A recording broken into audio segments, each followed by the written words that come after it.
2024 সালের জুলাইয়ে ছাত্র জনতার আন্দোলনে কতজন নিহত হচ্ছিলেন সব খবর পেতেন ক্ষমতাচ্যুত প্রধানমন্ত্রী শেখ হাসিনা।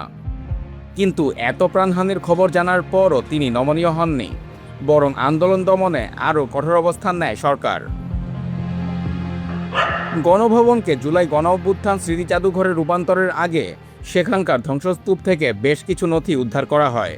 উদ্ধার হওয়া এসব নথি ও অন্যান্য সামগ্রী সংগ্রহ এবং তালিকাভুক্ত করার কাজে যুক্ত একটি সূত্রের কাছ থেকে নথির কিছু অনুলিপি সংগ্রহ করেছে দ্য ডেইলি স্টার, যা থেকে স্পষ্ট বোঝা যায় শেখ হাসিনা মাঠ পর্যায় থেকে সরাসরি প্রতিবেদন পাচ্ছিলেন। হাসিনা তৎকালীন সরকারি বাসভবন থেকে উদ্ধার হওয়া এসব নথির মধ্যে সহিংসতার প্রথম সপ্তাহে নিহত ব্যক্তিদের একটি বিস্তারিত তালিকাও ছিল। ওই প্রতিবেদনের শিরোনাম ছিল 26 থেকে 22 জুলাই 2024 তারিখ পর্যন্ত সারা দেশে সহিংসতায় মৃত্যুর সারসংক্ষেপ।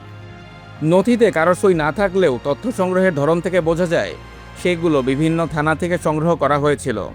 ওই প্রতিবেদনে 16 থেকে 22 জুলাই পর্যন্ত সারা দেশে 136 জন নিহত হওয়ার তথ্য উল্লেখ করা হয়। ওই একই সময় দ্য ডেইলি স্টারের হিসাবে নিহতের সংখ্যা ছিল 146। অর্থাৎ শেখ হাসিনার কাছে যাওয়া ওই প্রতিবেদনের হিসাবের সঙ্গে ডেইলি স্টারের হিসাবে সামঞ্জস্য রয়েছে। আন্দোলন চলাকালে ঢাকার গুরুত্বপূর্ণ পয়েন্টগুলোতে ঠিক কতগুলো মোবাইল সিম অ্যাক্টিভ ছিল, নেটওয়ার্ক টাওয়ার ধরে সেই রিয়েল টাইম ডেটাও পৌঁছানো হতো শেখ হাসিনার কাছে। এমনই এক প্রতিবেদনের শিরোনাম ছিল বৈষম্য বিরোধী আন্দোলন চলাকালে সরকারি স্থাপনায় নাশকতার সময় আশপাশের এলাকায় মোবাইল ফোন ব্যবহারকারীর সংখ্যা।